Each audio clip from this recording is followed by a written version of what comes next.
Welcome to the KTA Coating Inspection Instrument Training Series. This is one of many modules that are available to you. You can find all the modules at kta.com or paintsquare.com. This module describes the use of the PosiTector 6000 dry film thickness gauge. The dry film thickness gauge complies with ASTM D7091 and SSPC PA2. The purpose of the dry film thickness gauge is to measure the thickness of the coating to verify that you comply with the specification requirements and the manufacturer's instructions. We're going to show you now how to verify the accuracy of the PosiTector 6000. Okay. All right, first turn on the gauge by pressing the center button. The gauge is factory calibrated, but before you use it, during use, and even after use, you should verify the accuracy. That can be done either by using smooth coating thickness standards. You measure the thickness of the standard, and then you have to subtract the base reading of the bare steel in order to make the proper adjustments. The other method is to use plastic shims. The plastic shims are color-coded, showing you different thicknesses. We're going to use the plastic shim method in this video. First, push the middle button to pull up the menu.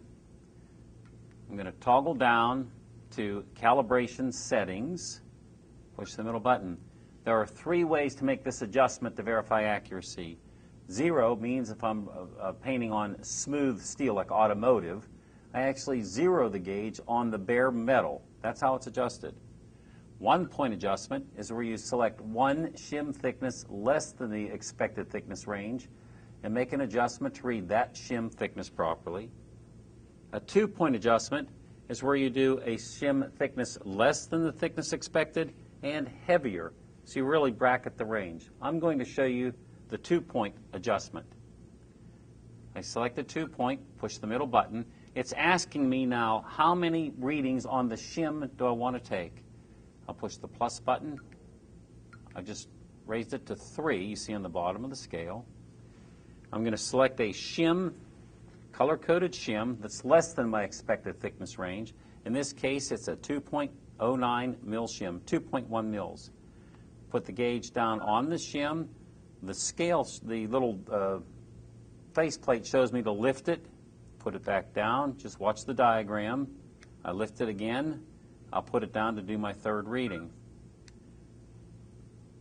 It's saying that the thickness of the shim is 2.8 mils over the bare rough substrate. We know the shim thickness is really 2.1 mils, so I have to make an adjustment. I do that by hitting the minus button until I get the shim thickness, which in this case is 2.1 mils. Hit the next button, and now I'm going to measure on the upper end, the second point. It asks me how many readings I'm going to take. I'm hitting the plus button, again to go to 3. There's no standard, but 3 is a pretty common number to use. I put a heavier shim down. This one is 9.4 mils. Put the instruments on, lift it. Down for my second reading, lift it. And the third reading.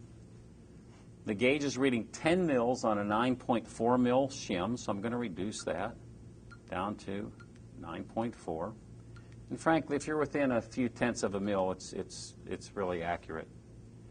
Now I'm ready to go. I hit next. I can now measure the thickness of the coating above the roughness of this substrate that's been painted. Put the gauge on the paint thickness, 6.4 mils. That means 6.4 mils of coating above the peaks of the profile. 5.8 mils, 6.9 mils, and so forth. And that's all there is to it. And again, other modules are available for your viewing at kta.com or paintsquare.com.